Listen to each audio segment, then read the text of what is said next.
ان کی تعبیر آپ نے بننا ہے. دنیا میں وہ تعبیر تب ظاہر ہوگی اگر پہلے آپ کی ذات میں ظاہر ہو.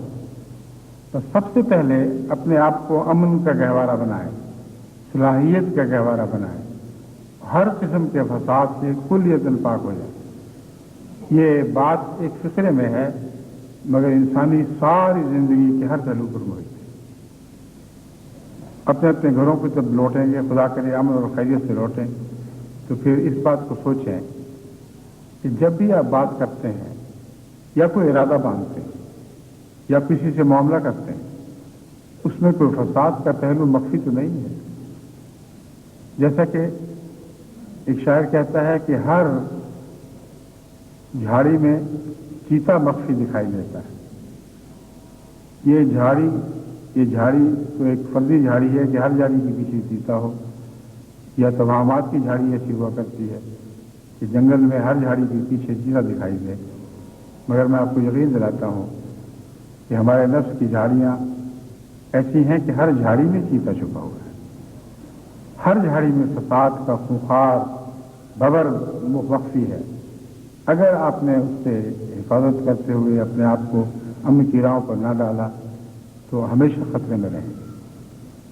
لیکن مومن کو اللہ تعالیٰ کی طرف سے ایک نصرت عطا ہوتی ہے جب وہ فیصلہ کرتا ہے کہ میں خدا کی خاطر امن میں آؤں گا اور امن کو قائم رکھوں گا، تو یہ سارے چیتے وقت غائب ہو جاتے ہیں.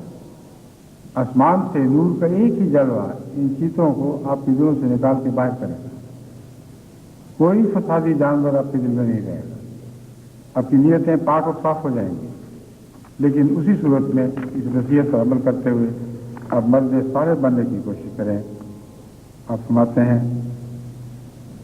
یہ چاروں قسم کے کمال جو 5 وقت خدا تعالیٰ سے نماز میں مانگتے ہیں، یہ دوسرے لفظوں میں ہم خدا تعالیٰ سے آسمانی نشان طلب کرتے ہیں، اور جس میں یہ طلب نہیں اس میں ایمان بھی نہیں. وہ نشان جس کی طرف گھیر کر آپ کو لے جایا جا رہا ہے، یہ سورہ فاتحہ کی اس آیت کا نشان ہے، اہدنا الصراط المستقیم صراط الذین انعمت علیہم.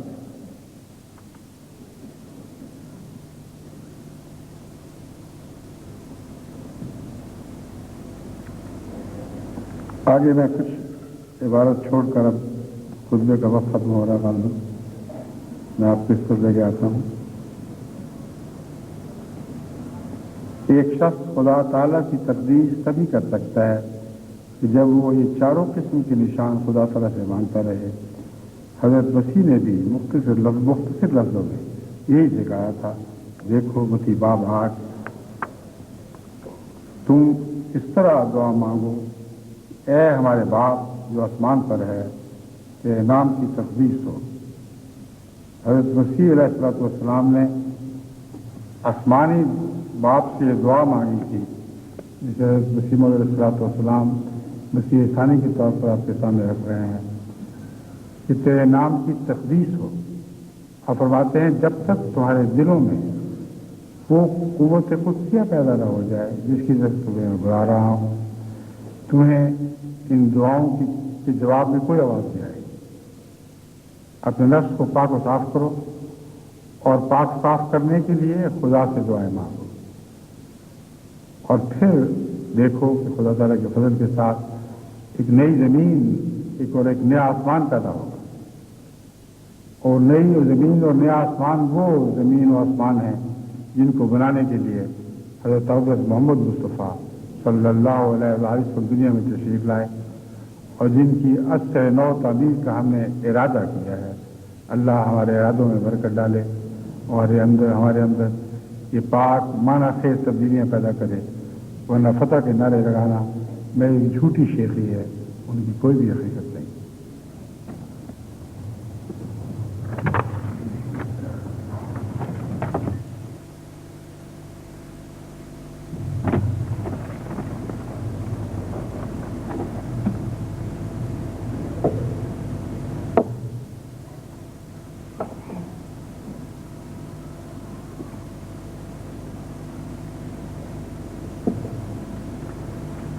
اب جلسے کے دوسرے پروگرام شروع ہو جائیں گے انشاءاللہ تعالی، اور سارے جلسے کو ان دعاؤں سے معمول رکھیں جو میں نے آپ کے سامنے پیش کی ہیں. ہے تو ایک ہی دعا مگر مختلف لوگوں کے لیے مختلف دعائیں بن جائیں گی. قدم بقدم ترقی کے لیے اللہ تعالیٰ سے نصرت مانگتے رہیں اور اس جلسے کو بھی امن کا گہوارہ بنائیں اور کوشش کریں کہ آپ کے سفر کی پہلی منزل یہ جلسہ ہی بن جائے اور یہیں سے آپ کا صدیق شہادت اور صدیقیت کی طرف سفر شروع ہو.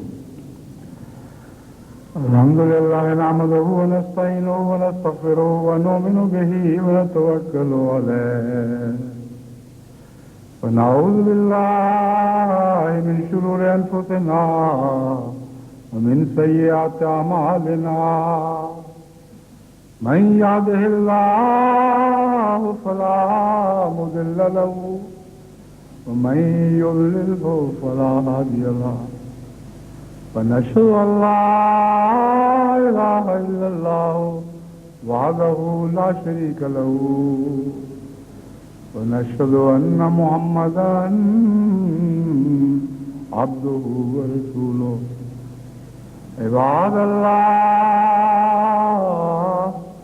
رحمكم الله إن الله يأمر بالعدل والإحسان وإيتاء ذي القربى وينهى عن الفحشاء والمنكر والبغي يعظكم لعلكم تذكرون واذكروا الله يذكركم